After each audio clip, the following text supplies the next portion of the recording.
Hi everyone, hope today finds you all very well. In this presentation, I am going to talk about the project I did within the ETIC program in collaboration with a local Birmingham startup and Aston University. In this project, I developed a full-fledged market research system in which big data analysis and online methods are being used to generate affordable and high-quality data-driven marketing insights. I specifically have been focusing on forecasting through kernel-based regression, trained on non-stationary datasets, and clustering using a modified and more accurate version of K-means. So let me first start by introducing the problem and thus giving a list of general characteristics that a marketing research system using AI should necessarily have. Then I will list the aims and objectives of the project, the lifecycle model and practices I've been adopting during my work. I will then analyze the risks I've identified, and last but not least, I will present a final version of the project plan. The need for the presented market research system stems from the fact that when doing market research, most small to medium companies often don't know what to search for. They may be struggling to find quality data sources. And finally, they might lack the digital tools to properly analyze and make use of the useful information they do find. To make matters worse, these companies are often, unfortunately, competing with way bigger competitors that have been in the market for a while and have many more resources, or have very big internal departments focused exclusively on researching these things, and that can provide internal management with sophisticated and useful reports, helping them make more informed decisions and giving them a massive advantage over these smaller firms. So, to solve this issue, this project aims at building a general purpose marketing platform that can find and leverage quality data coming potentially from different sources, such as documents, logs, APIs, websites, surveys, and so on and so forth. And optimally and efficiently analyze it to produce a wide array of marketing insights that the smaller firms can simply just start using and consuming without any guesswork. Now, the main challenge here is that marketing data is non-stationary, and this essentially signifies that the means, variances, and covariances of these data sets change over time. This kind of data is notoriously unpredictable and cannot be easily modeled or forecasted. However, some machine learning methods exist, for example, kernel machines, that can take this unpredictability into account and can, for example, perform forecasting on such data with more than acceptable accuracy. Now, in order to achieve all the aforementioned requirements, I ended up splitting the project into separate, smaller goals, which are the following. First, develop a prototype or MVP of a full web-based market research system that leverages AI, machine learning, and big data technologies to produce valuable insights. Second, implement a search model that searches for quality data from different sources and efficiently pulls it within the system. Third, an aggregator that maps and appropriately transforms the data, making it usable for further analysis. For that purpose, an analyzer module is needed for performing the regression and classification tasks. The aforementioned web application, of course, needs to include a data visualization dashboard. Last but not least, a database is needed to cache data and store the results so that clients may query existing market research data. The software methodology I used while working on the project is the incremental model. This is a development methodology normally used when building large and complex systems, and it's based on the idea of building a system in increments by adding a small subset of new features at every iteration. The idea is to generate working software quickly and early during the software lifecycle, and thus be able to easily test and debug it and also validate it with the stakeholders. It's important to know that the direction development is going is the correct one. It also makes it easier to manage risks because risky pieces are identified and handled during each iteration. Speaking of risks, I was able to identify early on some of the risks that are inherent to a project of this scale. For example, technological risks such as weak securities that can lead to password theft, vulnerability to cyber attacks, service outages, etc. Hardware failures can also happen, and when I say hardware failures, I'm referring to the working machines failing or the servers having issues, networking problems. A very big risk is also when the planning is not very good and not enough time or even too much time is allocated to some stage of development, and this can lead to the project being delayed or even failing.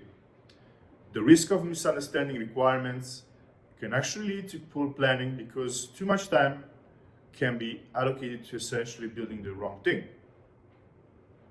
To conclude, this is actually a big risk. There might be some early misunderstanding with the stakeholders, which can lead to a wide array of issues down the line.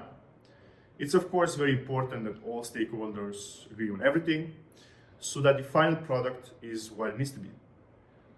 Knowing all the risks is fundamental, and in this project it ended up driving many design and architectural decisions in order to prevent or lower the chance of any of these risks manifesting. In order to achieve the outlined objectives and appropriately mitigate the risks I just discussed, I devised a reasonable plan spanning 25 weeks. Even if I adopted the incremental model, I had to do most of the requirements analysis at the beginning. But really, even if this doesn't transpire from this Gantt diagram, I have refined a little bit the requirements all throughout the project.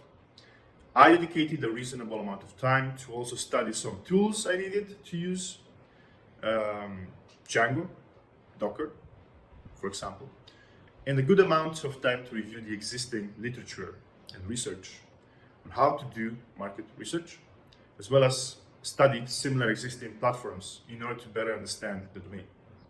While reviewing the literature, I've studied different subject areas in order to identify current developments within the domain, any ongoing controversies, recent breakthroughs. These were the ones I was looking for to improve regression accuracy, for example, and any piece of previous research I could find, along with all relevant theory. Since the goal of this project is to essentially build a general purpose marketing research platform, one of the things I was looking for when reading the literature was to understand the marketing needs of small and medium-sized companies and even startups. I was able to identify some interesting uses and applications of marketing research.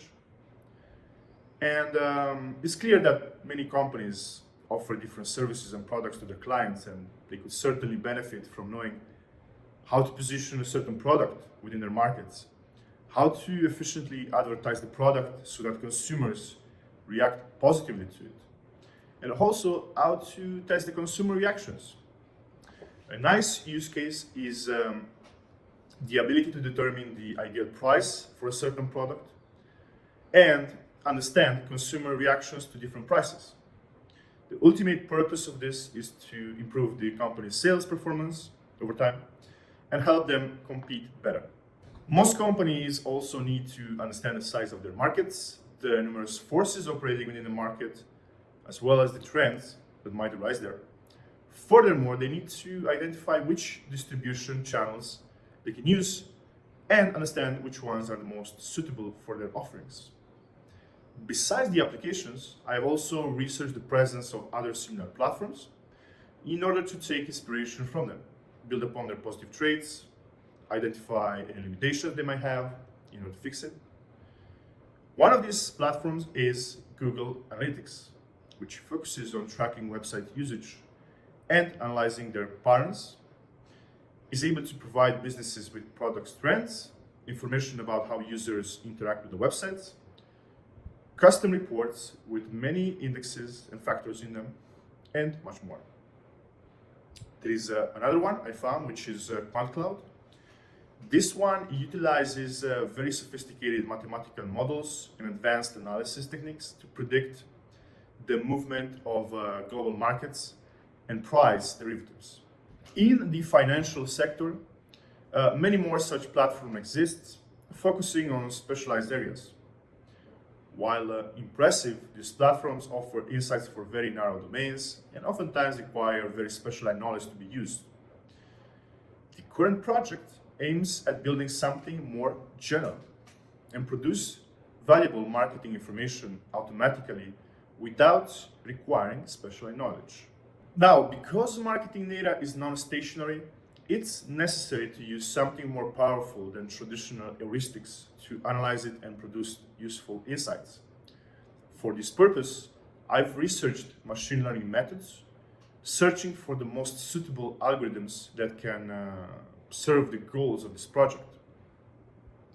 It's worth noting that machine learning algorithms can be divided into three big categories: supervised learning, unsupervised learning, and reinforcement learning. Among supervised learning, we can find statistical methods, neural networks, kernel machines, support vector machines, and actually more. In the unsupervised learning category, we have hierarchical clustering, k-means, k-nearest neighbor, etc. Now, the main difference between supervised and unsupervised learning is that supervised learning uses labeled input and output data, while an unsupervised learning algorithm does not. Both methods do focus on finding patterns among data, and from those patterns extract useful results. We could say that reinforcement learning is a sort of union of both of these worlds, since it involves an AI agent participating in an unknown environment to achieve some predetermined goals without human intervention. And also, both labeled and unlabeled data may be used to train this agent. Well-known reinforcement learning methods are Monte Carlo methods and macro chains. The way data is normally used to train machine learning algorithm is by initially mapping it to an appropriate model, clean it, normalize it somehow. For example, remove the outliers or uninteresting features. Then it's necessary to process the data by, for example, converting strings into numbers, splitting the data into training and test sets.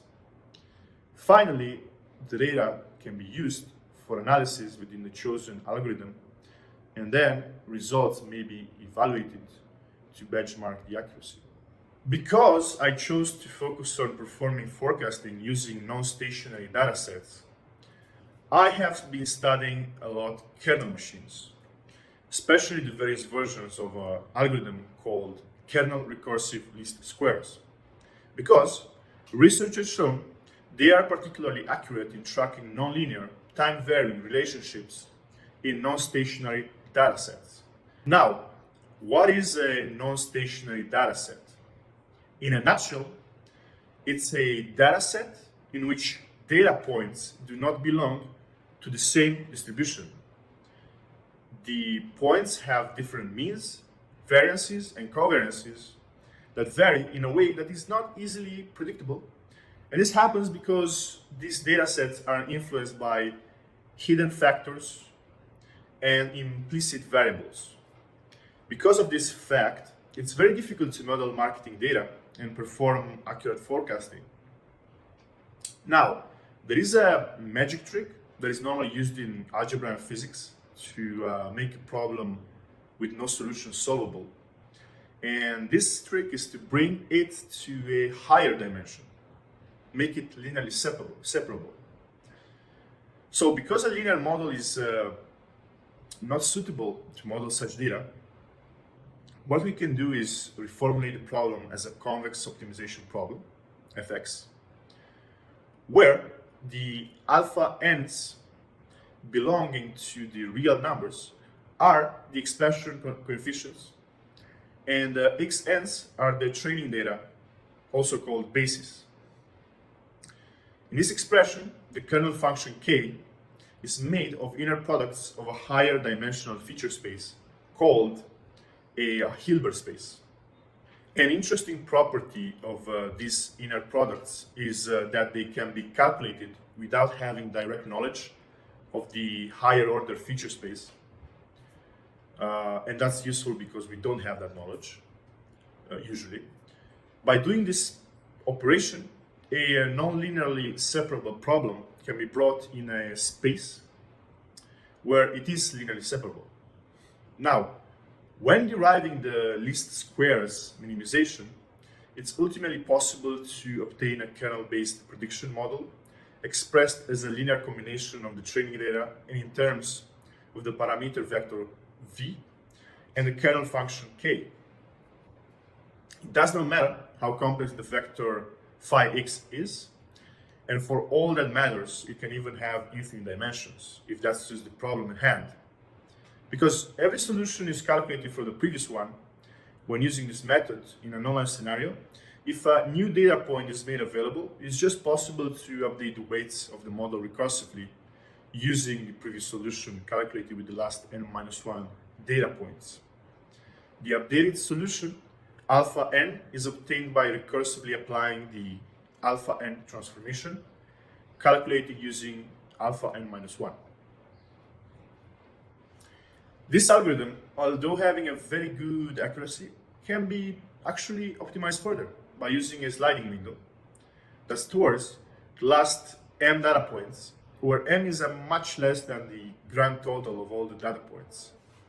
When a new data point is added to the training data before updating the solution, the algorithm adds the new datum to the sliding window and discards the oldest data point that causes the least error upon being discarded. There are a few ways that can be calculated. Finally, it's possible to improve accuracy further by using a Gaussian process model y equal to fx plus r with a zero mean Gaussian process prior on fx and a Gaussian prior on r. It can be found that the posterior over the latent vector f is the probability f over y equal to the normal f over mu times sigma, which means that the result of this model gives not only the mean value for the predicted solution, but also its entire posterior distribution. The recursive updates of the model are at the bottom and are similar to the previous case where solutions are expressed in terms of their previous ones. The kernel recursively squares was used in its various form in this project to implement regression and perform forecasting. Finally, after reviewing the needs of the project, I decided to use Aurelia to build the front end of this application, which is a framework that allows developers to build single-page applications. I decided to use Python over Django to implement the backend.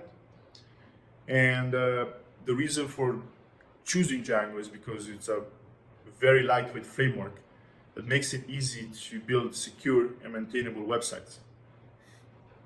Of course, I had to choose Spark to construct the data analysis module. And because I chose Spark because it's able to process data much faster than other frameworks by leveraging the underlying multi-core features of the system running the analysis. To conclude, I used Docker to package each service to self-contained units, deployable in any environment. Having set the stage for everything, and after appropriately talking about the study that I've been doing on this project, I will actually show how the implementation phase was carried out. And at the beginning, the functional requirements of the application have been gathered, the architecture has been defined, and then I started working on implementing the various parts with the chosen tools. And at the end, I've been analyzing some results for the purpose of understanding if the path chosen ended up being the appropriate one. The functional requirements, also called use cases, define the system behavior and explain how the system responds to user inputs.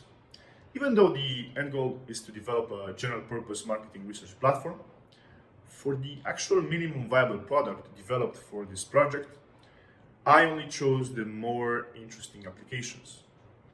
The way the developed market research system works is it allows the user to perform a search by providing a list of keywords.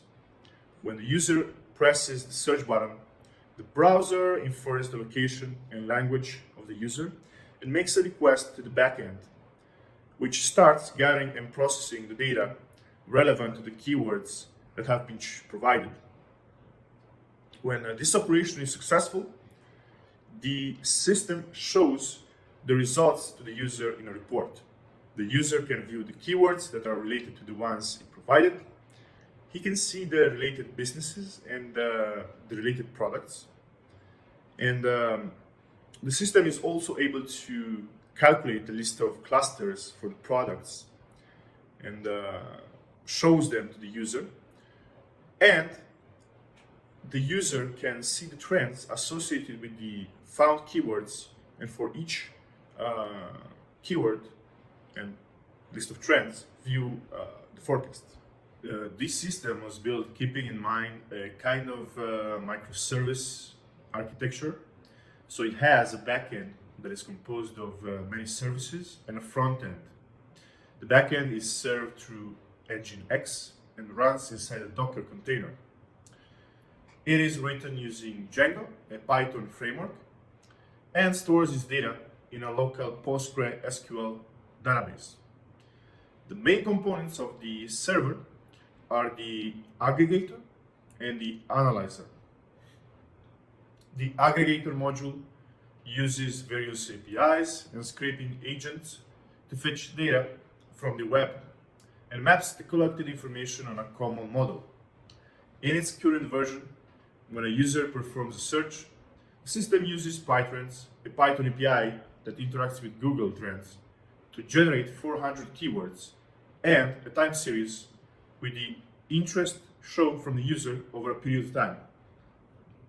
The interest over time come in the form of a value that goes from 0 to 100, and that is relative to the most searched term for a given location and time. Using the generated keywords, the system fetches the info boxes of businesses from Wikipedia and products information. The analyzer then takes care of analyzing the data and performs regression and classification in order to extract useful marketing insights. In this case, clusters and forecasts. All this information is served to customers in JSON format through a REST interface. The front-end application was built using Aurelia, a JavaScript framework, and allows the user to use the functions of the system and consume any marketing information through lists, graphs, and tables. The products, businesses, and related keywords are appropriately shown in a neat web interface.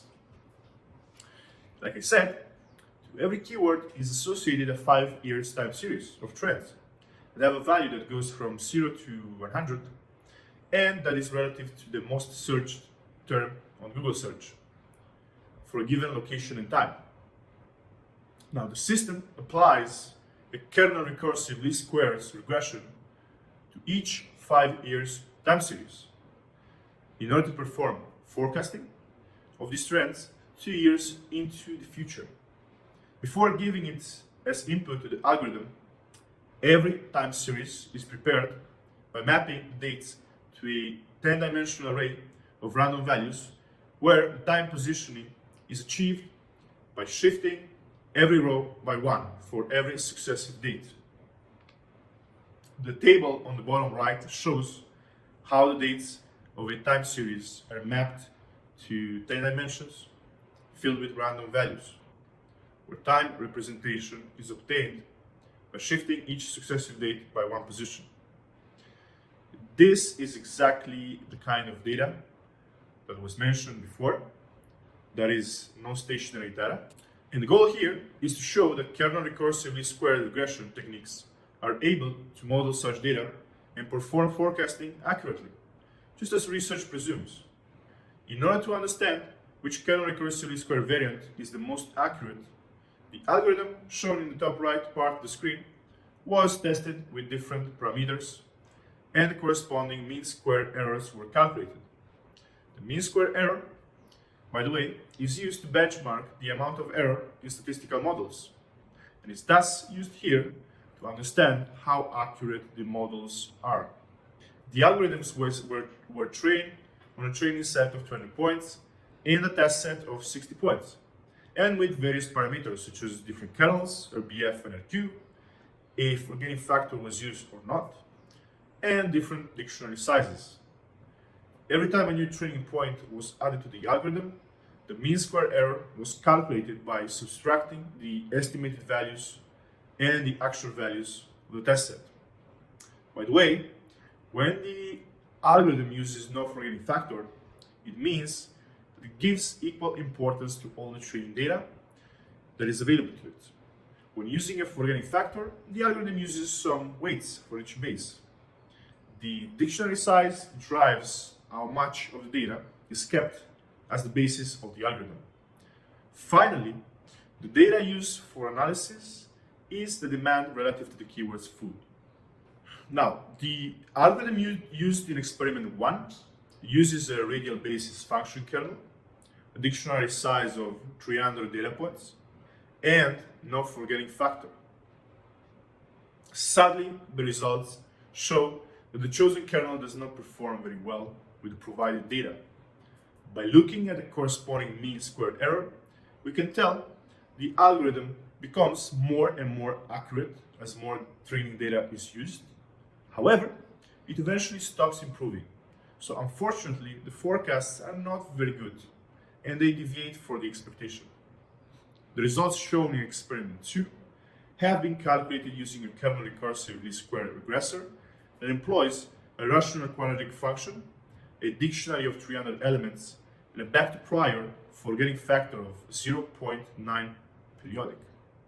Performance appears much better than the previous case. The function does not approximate the data as well as before, but the forecasts are much closer to the expectation. The mean square error gets much lower than the previous case, and in general improves a lot faster with training without reaching a plateau. Because of the performance shown by this kernel, it has been further tested with various other parameters. The results displayed in experiment 3 were calculated with a kernel recursively squared regressor that employs a rational quadratic function, no forgetting factor, and a dictionary size of 300 elements.